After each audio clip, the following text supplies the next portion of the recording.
আমরা এখন দেখতে পাচ্ছি অনেকেই ঘোড়ার গোশত নিয়ে বিভিন্ন ব্লগ তৈরি করছে এবং জনমনে একটা প্রশ্ন তৈরি হয়েছে যে ঘোড়ার গোশত খাওয়া যাবে কি না। তো আমাদের কাছেও ফেসবুকে অনেকেই প্রশ্নটা করেছেন, আজকেও এই প্রশ্নটা এসেছে যে ঘোড়ার গোশতটা খাওয়া যাবে কি না।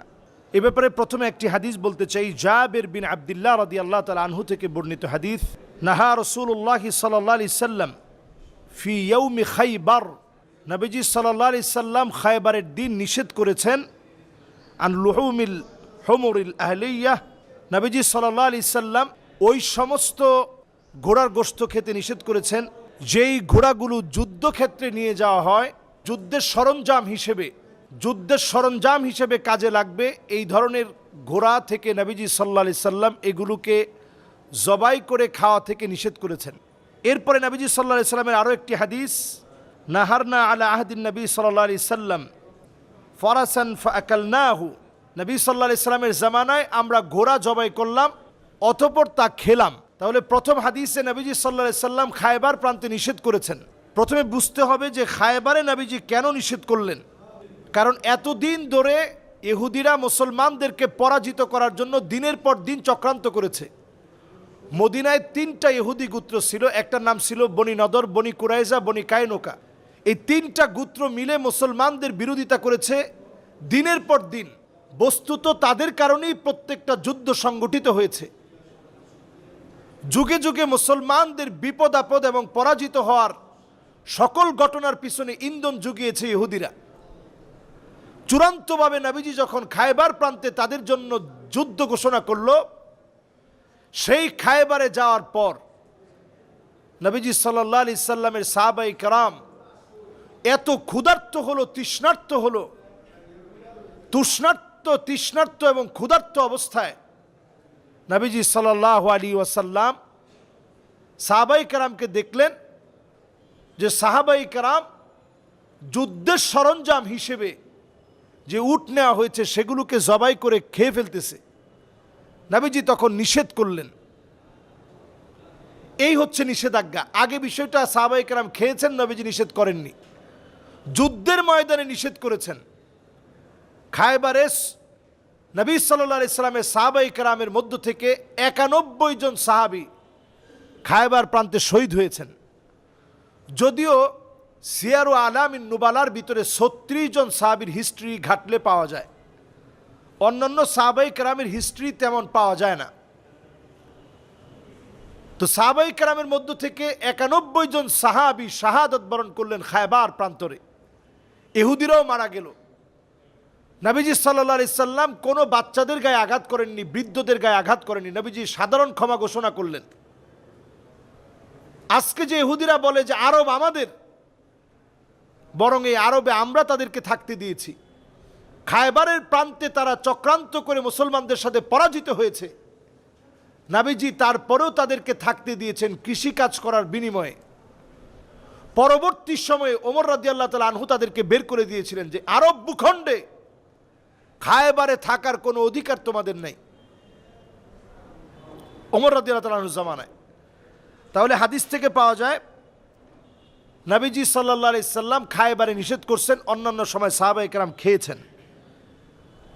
আরও একটি হাদিস জাবের রাদিয়াল্লাহু তাআলা আনহু থেকে বর্ণিত, তিনি বলেন, সাফারনা মা রাসূলিল্লাহ সাল্লাল্লাহু আলাইহি সাল্লাম ওয়া কুননা নাকুলু লাহমাল খাইল ওয়া নাশরাবু আলবানাহা।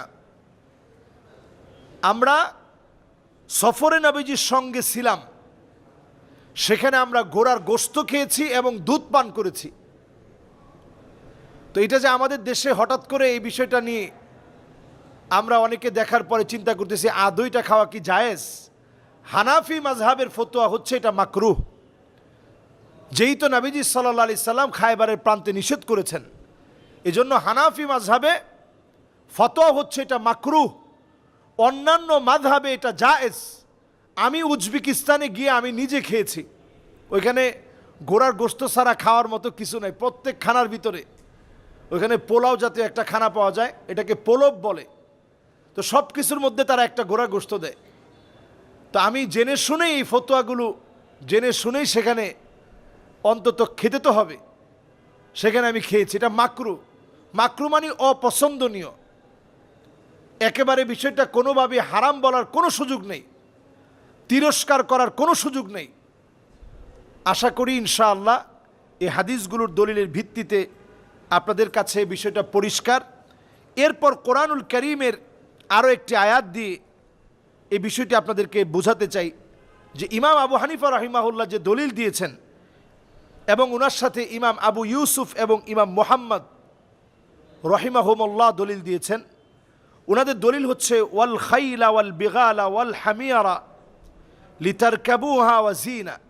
আল্লাহ তাআলা ঘোড়া দিয়েছেন আমাদের যানবাহনের জন্যে। বর্তমান সময়ে এসে আপনি চিন্তা করেন, এখন ঘোড়া আমাদের যানবাহনও না, আমাদের যুদ্ধের সরঞ্জামও কিন্তু এখন ঘোড়া না। কাজেই বর্তমান সময়ে এই বিষয়ে আপনি কঠোর হওয়া দরকার নেই। কেউ যদি খেতে চায় আপনি তাদেরকে সুন্দর করে যেই ফতোয়াটা রয়েছে ফতোয়ার সার্বিক বিষয়গুলো বুঝিয়ে দিবেন, সার্বিক বিষয়গুলো খুলে খুলে বলবেন। আশা করি ইনশাআল্লাহ এটার পরে আমাদের আর সংশয় থাকবে না। আল্লাহ তাআলা আমাদেরকে বোঝার তৌফিক দান করুক। এক ভাই প্রশ্ন করেছেন যে মুসলিম হয়ে অন্যের ধর্মকে গালি দেওয়া যাবে কিনা। না, মুসলিম হয়ে অন্য কারো ধর্মকে গালি দেওয়া যাবে না। ইদানিং আমি খুবই রিসেন্ট লক্ষ্য করছি, একটা ভিডিও দেখে আমি মর্মাহত হয়েছি। নানাভাবে আমাদের দেশকে কলঙ্কিত করার জন্যে একটা স্বার্থান্বেষী গ্রুপ বাংলাদেশে এই প্রোপাগান্ডা চালিয়ে যাচ্ছে। আমি দেখলাম সেদিন একটা মূর্তি ভাঙা হচ্ছে। আমি বলবো এই লোকের ব্যাপারে দৃষ্টান্তমূলক অন্তত শাস্তির ব্যবস্থা করা উচিত। আপনি কারো মূর্তি ভাঙতে পারেন না, ওটার আপনি তিরস্কারও করতে পারেন না। হযরত ওমর ফারুক রাদিয়াল্লাহু তাআলা আনহু যখন মিশর বিজয় করলেন, আপনি একটু চিন্তা করেন, মিশর বিজয় করলেন, সেই মিশর বিজয়ের পরে স্ফিংস যে মূর্তিটা আজ অবধি আছে পিরামিডের পাশে, হযরত ওমর রাদিয়াল্লাহু তাআলা আনহু চাইলে তো এটা ভেঙে ফেলতে পারতেন। আমর ইবনুল আস রাদিয়াল্লাহু তাআলা আনহু ভেঙে ফেলতে পারতেন, তিনি তা করেন নাই। একজনও মূর্তি ভাঙে নাই। তা আপনি মূর্তি ভাঙতে যাবেন কেন? আরেকজনের ধর্মকে আপনি গালি দিবেন কেন? আপনি যখন আরেকজনের ধর্মকে গালি দিবেন, সে না জেনে আপনাকে গালি দিবে, আল্লাহকে গালি দিবে, মাআযাল্লাহ, আমার রসুলকে গালি দিবে। এজন্য আমরা আরেকজনকে দিনের দাওয়াত যখন দিব, দাওয়াত দেওয়াটা দাওয়াত দেওয়ার মতো আমরা দাওয়াত দিব। দিনের দাওয়াত যখন দিব, দাওয়াত দেওয়াটা যৌক্তিকভাবে দাওয়াতটা উপস্থাপন করব।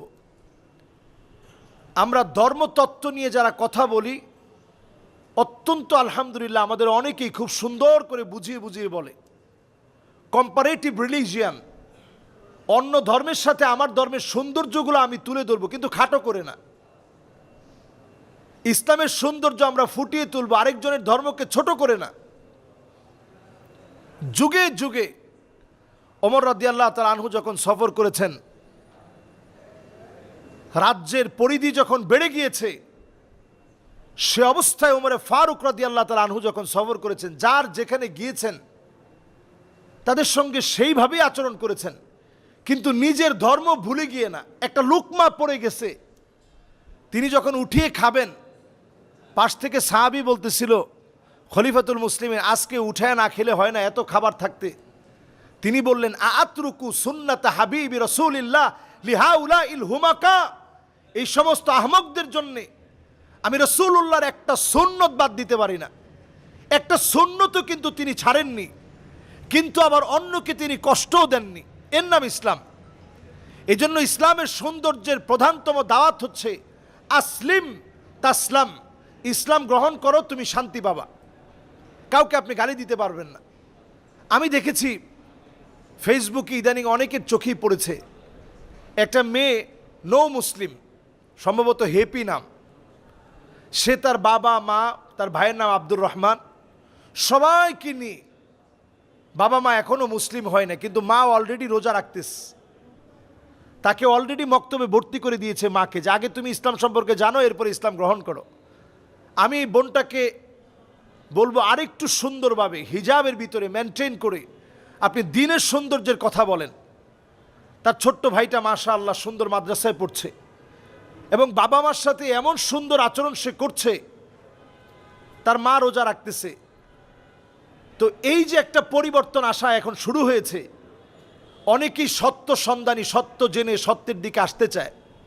আপনি যেন প্রতিবন্ধক না হবেন, আরেকজনের জন্য সহজ করে দিবেন। ইয়াসসিরু ওয়ালা তুআসসিরু, দ্বীনের 1/3 অফ ইসলাম, ইসলামের 1/3 হচ্ছে ইয়াসসিরু, সহজ করে দাও। ওয়ালা তুআসসিরু, কঠিন করে দিও না। বাশশিরু, শুধু শুভ সংবাদ দাও। ওয়ালা তুনাফফিরু, মানুষকে দূরে ঠেলে দিও না, দলে দলে বিভক্ত করে দিও না। তো আমার বোনের অনেকগুলো ভিডিও আমার চোখে পড়েছে, আমি দেখেছি ভিডিওতে অত্যন্ত সুন্দরভাবে মায়ের সঙ্গে সুন্দর আচরণ করছে, ইফতারি মেখে দিচ্ছে, অমুসলিম হওয়ার পরেও সুন্দর আচরণ করছে। এক্ষেত্রে সম্পূরক একটা কথা বলতে চাই, ওয়া ইন জাহাদাকা আলা আন তুশরিকা বি মা লাইসা লাকা বিহি ইলম ফালা তুতি'হুমা, আমাদের যে বিষয়ে জ্ঞান নেই সেই বিষয়ে যদি আমার মা বাবা আমার উপরে চাপিয়ে দেয়, শিরিক করতে বলে, এ অবস্থায় মা বাবার কোনো আনুগত্য করা যাবে না। সব অবস্থায় মা বাবা মুশরিক হলেও আনুগত্য করা লাগবে। আল্লাহ রাব্বুল আলামিন আমাদেরকে বোঝার তৌফিক দান করুক। অমুসলিম হলেও মা বাবার সাথে সুন্দর আচরণ করার তৌফিক দান করুক।